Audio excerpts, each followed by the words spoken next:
dimanapun kalian berada.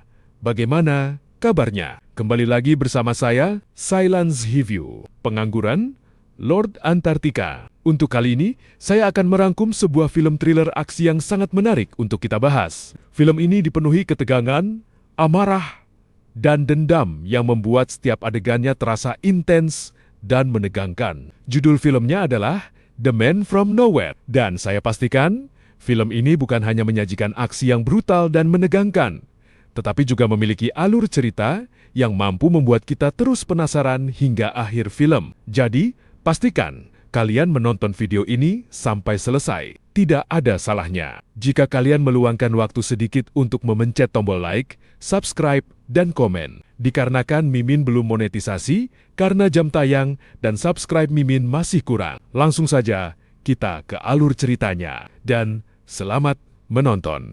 Saat malam hari di kota Seoul, kita akan diperlihatkan kepada seorang pria yang sedang menuju sebuah klub malam untuk melakukan transaksi rahasia. Di saat yang bersamaan, sekelompok polisi dayam-dayam sedang mengawasi pergerakan mereka dari kejauhan. Suasana klub malam itu sangat ramai. Lampu berkelap-kelip, musik menggelegar, dan orang-orang sama sekali tidak menyadari bahwa akan terjadi sesuatu. Pria itu akhirnya menyerahkan sebuah tas kepada kurir. Namun saat kurir tersebut masuk ke ruang ganti untuk berganti pakaian, ternyata ada seseorang yang sedari tadi bersembunyi di balik tumpukan baju. Dan orang itu adalah seorang wanita bernama Hyo Jung. Dengan gerakan cepat, Hyo Jung langsung menyetrum kurir tersebut hingga pingsan, lalu mengambil tas berisi narkoba itu dan pergi meninggalkan tempat tersebut. Tak berselang lama, para polisi langsung menggerebek kurir itu. Namun, mereka tidak menemukan barang haram apapun. Sang polisi pun sangat kecewa karena operasi mereka gagal total. Scene berpindah kepada seorang pria lusuh yang sedang membeli sosis di pinggir jalan. Namanya adalah Tae-sik, seorang pria pendiam yang tinggal sendirian di sebuah apartemen kecil, sekaligus menjalankan toko gadai sederhana. Setiap harinya, Tae-sik hanya duduk diam di dalam tokonya, memperhatikan orang-orang dari balik kaca, hampir tidak pernah berbicara, dan tidak pernah terlihat memiliki teman. Bahkan banyak orang menganggap bahwa dia adalah pria yang menakutkan. Namun di balik tatapan dingin itu, ternyata Tae-sik menyimpan luka yang sangat dalam. Di apartemen yang sama, tinggal seorang anak kecil bernama Somi. Somi tinggal bersama ibunya yang bernama Hyo Jung. Namun kehidupan mereka sangat berantakan. Hyo Jung sering pulang larut malam, bahkan terkadang meninggalkan Somi sendirian di rumah. Walaupun begitu, Somi sangat menyukai Tae-sik, karena hanya Tae-siklah yang kadang mau mendengarkan ceritanya. Walaupun pria itu sangat pendiam. Keesokan harinya, seorang pria bernama Mansuk sedang dimarahi oleh bosnya. Dia ditampar berkali-kali karena barang milik mereka menghilang. Bosnya dengan penuh amarah menyuruhnya menemukan barang itu secepat mungkin. Scene berpindah kembali ke rumah Hyo Jung. Saat itu, Hyo Jung sedang bertengkar dengan pacarnya karena dia tidak mau memberikan narkoba yang sudah dia curi. Hyo Jung menginginkan setengah dari hasil penjualannya karena dialah yang mengambil barang tersebut. Namun pacarnya justru mengancamnya, kalau besok barang itu tidak ada, kau akan menyesal. Di saat yang bersamaan, Somi mendengar semua percakapan itu dari dalam rumah. Tak lama kemudian, pria itu pergi dengan wajah penuh amarah. Dan saat itu, Hyo Jung menyuruh Somi bermain di luar. Namun Somi justru pergi ke toko gadai milik Tae-sik untuk menumpang sebentar sampai teman ibunya pulang. Tae-sik pun mengizinkannya masuk. Keesokan paginya, Tae-sik pergi ke sebuah pemakaman. Dan baru saat itulah kita mengetahui bahwa dia sedang mengunjungi makam istri dan anak yang sudah meninggal dunia. Scene perlahan membawa kita ke masa lalunya. Saat itu Tae-sik dan istrinya sedang berada di rumah sakit. Mereka melakukan pemeriksaan USG untuk calon anak mereka. Wajah mereka terlihat sangat bahagia. Setelah itu, Tae-sik mampir ke sebuah toko untuk membeli perlengkapan bayi. Sementara istrinya menunggu di dalam mobil. Namun saat Tae-sik keluar dari toko, sebuah truk besar tiba-tiba melaju dengan kecepatan tinggi dan menghantam mobil istrinya dengan sangat keras. Seketika dunia Taesik seolah berhenti. Tubuhnya membeku. Tatapannya hanya tertuju kepada mobil yang hancur itu. Dan di saat bersamaan, seorang agen keluar dari dalam truk lalu menembak ke arah Taesik.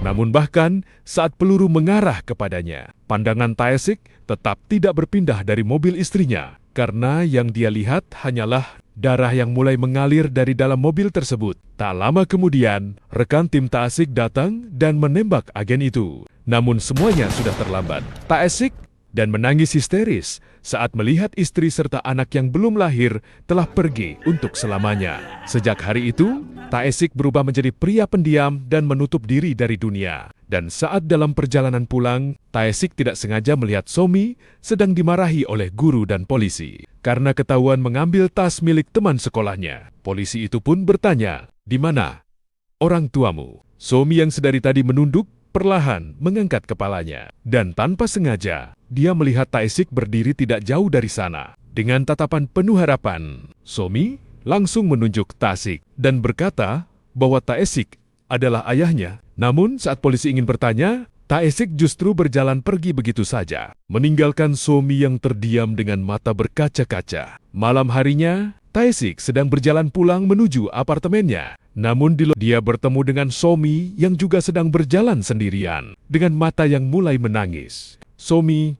berkata kepada Taesik, "Apakah kau malu berada di dekatku? Karena itu kau pura-pura tidak mengenalku tadi." Mendengar kalimat itu, Taesik hanya terdiam. Namun, untuk pertama kalinya, tatapan dingin Taesik mulai terlihat melemah. Dia merasa iba kepada anak kecil itu. Tak lama kemudian, Somi sampai di apartemennya, namun saat membuka pintu, dia langsung membeku ketakutan karena ibunya sudah diikat, mulutnya dilakban, dan sedang disiksa dengan kejam. Namun sebelum Somi melihat lebih jauh, seseorang dari belakang langsung menutup matanya agar dia tidak melihat semua itu. Di saat yang bersamaan, Taesik juga sampai di apartemennya. Namun dia menyadari gembok tokonya sudah dibobol. Saat masuk ke dalam, dua orang asing sudah menunggunya. Salah satunya adalah pria pirang bertubuh kurus. Pria itu langsung berkata, "Berikan barang itu." Taesik yang tidak mengerti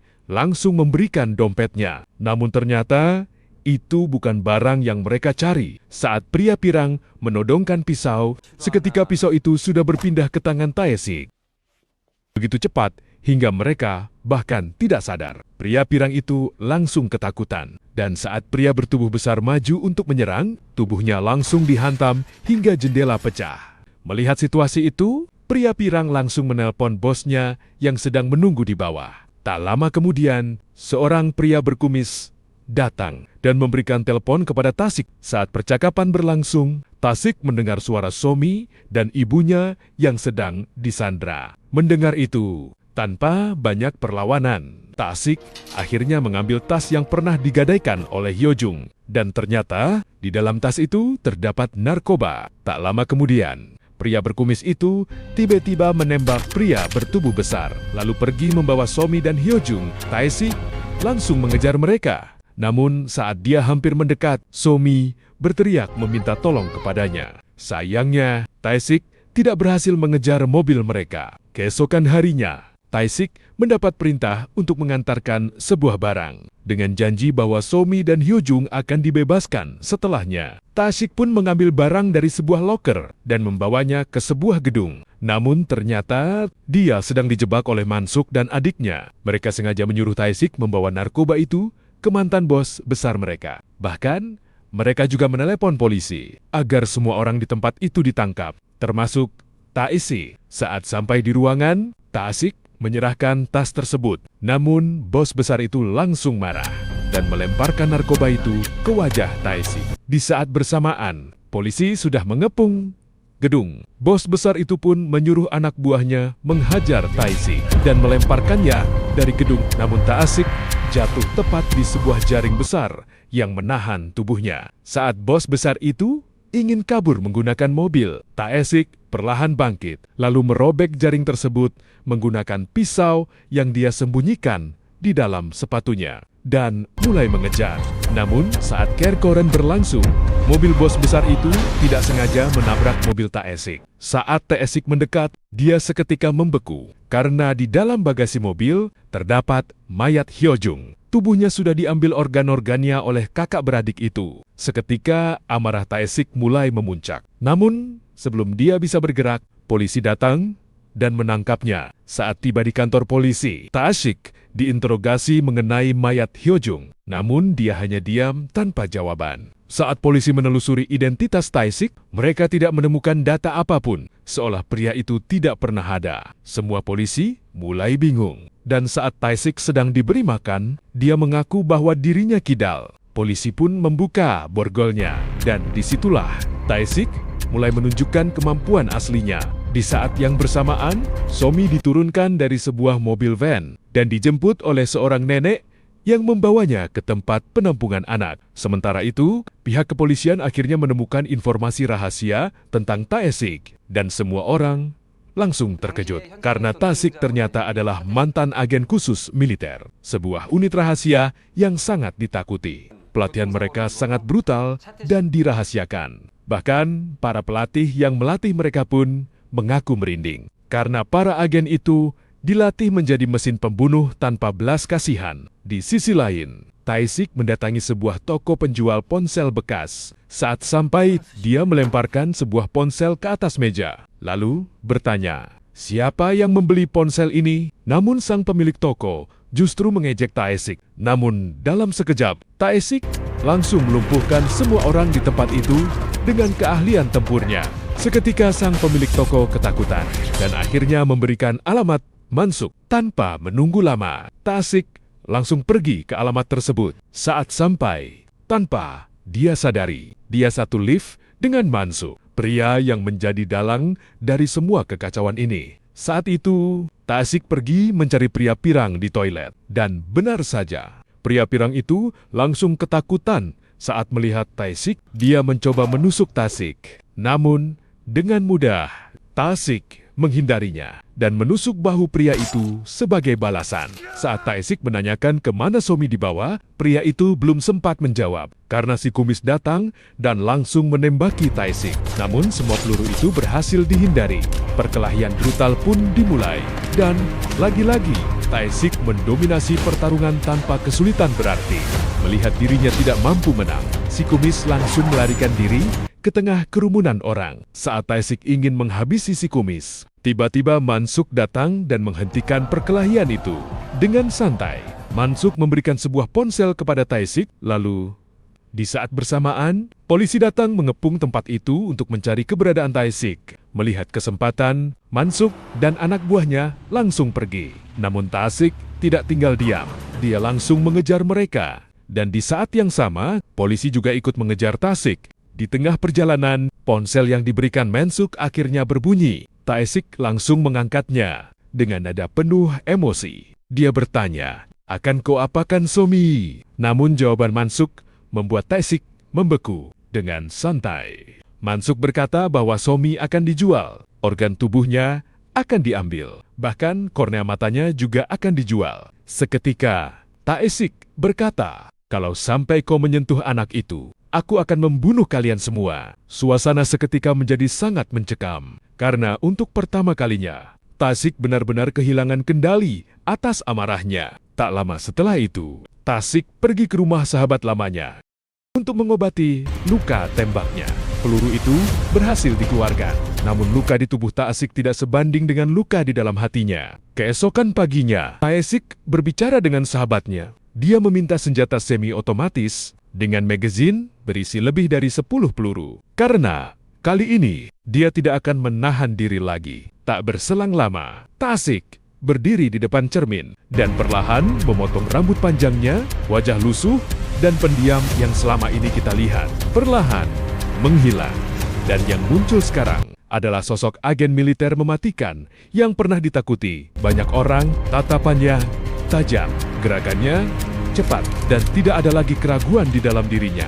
Di pagi hari itu, polisi datang ke bandara untuk menangkap salah satu anggota jaringan perdagangan anak. Mereka berusaha mendapatkan informasi tentang sindikat yang memanfaatkan anak-anak sebagai kurir narkoba. Namun, di saat yang bersamaan, Tae-sik juga sedang bergerak mencari keberadaan Somi dengan cara mengintai setiap toko mainan. Karena dia menyadari ada anak-anak yang mengambil mobil-mobilan untuk mengantarkan sesuatu. Dan benar saja, saat mengikuti salah satu anak, Tae-sik berpapasan dengan polisi yang sedang berpatroli. Seketika, dia langsung melarikan diri. Karena dia tidak mau kehilangan jejak, anak itu akhirnya membawa Tae-sik ke sebuah tempat rahasia. Dan saat masuk ke dalam, Tae-sik membeku melihat apa yang ada di sana. Tempat itu adalah laboratorium pembuatan narkoba. Namun yang bekerja di sana bukan orang dewasa, melainkan anak-anak kecil. Mereka dipaksa membungkus narkoba. Melihat itu, amarah Tae-sik semakin memuncak. Saat mengintai lebih dalam, dia melihat adik Mansuk sedang mengawasi anak-anak itu dengan kejam. Tae-sik terus menyisir tempat tersebut, hingga akhirnya dia membuka beberapa kotak pendingin mayat. Dan di sana, dia melihat tubuh bos besar yang sudah mati. Namun yang membuat Tae-sik semakin hancur adalah saat dia melihat mayat seorang anak kecil di dalam kotak lain. Ruangan itu seketika terasa sangat sunyi dan penuh kengerian. Saat berpindah ke ruangan lain, Tae-sik melihat seorang pria sedang bersiap membius seorang anak. Tanpa sepatah kata pun, Tae-sik langsung menembaknya. Suara tembakan memecah kesunyian dan neraka pun dimulai. Tae-sik bergerak dari satu ruangan ke ruangan lain. Dia berhadapan dengan adik Mansuk dan anak buahnya tanpa belas kasihan. Tae-sik menembak mereka semua, lalu menangkap adik Mansuk hidup-hidup dan mulai menyiksanya menggunakan pistol paku. Jeritan kesakitan memenuhi ruangan. Di saat yang sama, Tae-sik menelepon Mansuk. Dengan nada dingin, dia berkata bahwa Somi dalam 1 jam, atau kau akan menemukan adikmu dalam keadaan tinggal tulang. Setelah itu, Tae-sik mengatur sebuah timer untuk membakar seluruh gedung, beserta adik Mansuk yang sudah terikat di dalamnya. Dan perlahan, api mulai menyala di setiap sudut ruangan.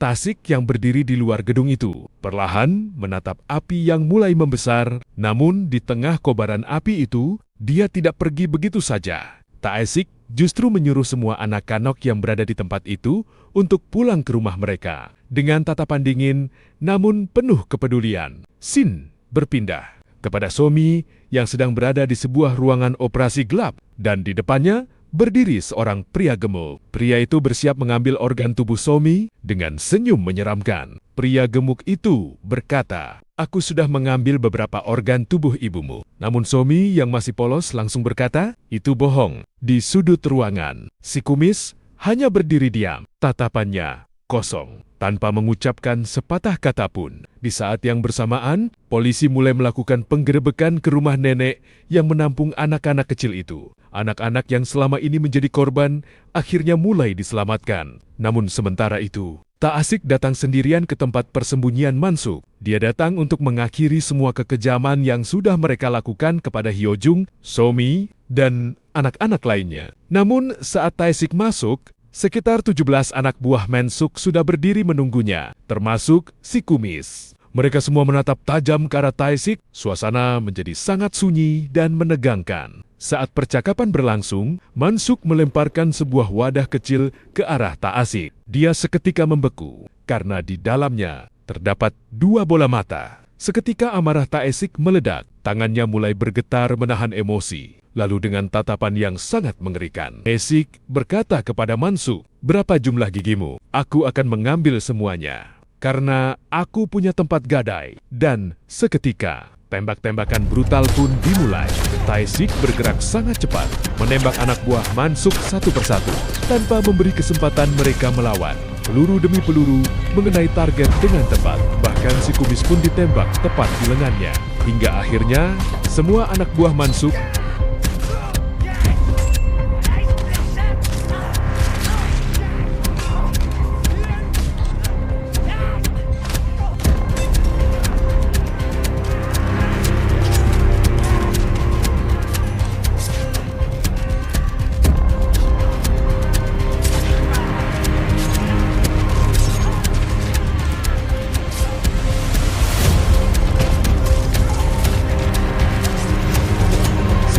perlahan menyimpan pistolnya, lalu mengeluarkan sebuah pisau kerambit dan menantang Tae-sik bertarung secara langsung. Sementara Tae-sik mengeluarkan pisau miliknya. Pertarungan pisau yang brutal pun terjadi.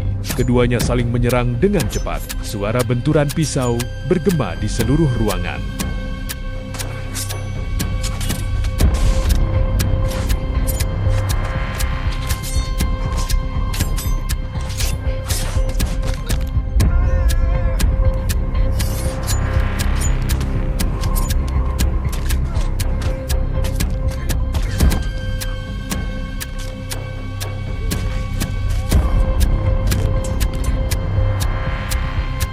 Di saat yang bersamaan, Mansuk diam-diam mencoba melarikan diri menggunakan mobilnya. Namun Tae-sik menembak ban mobil itu hingga berhenti.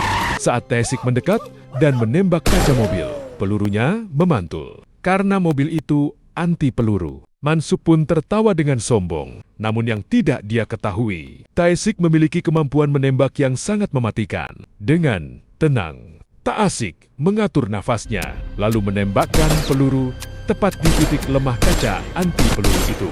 Dan kaca tersebut akhirnya pecah. Tanpa ragu, Tae-sik langsung menembak kepala Mansuk hingga tewas.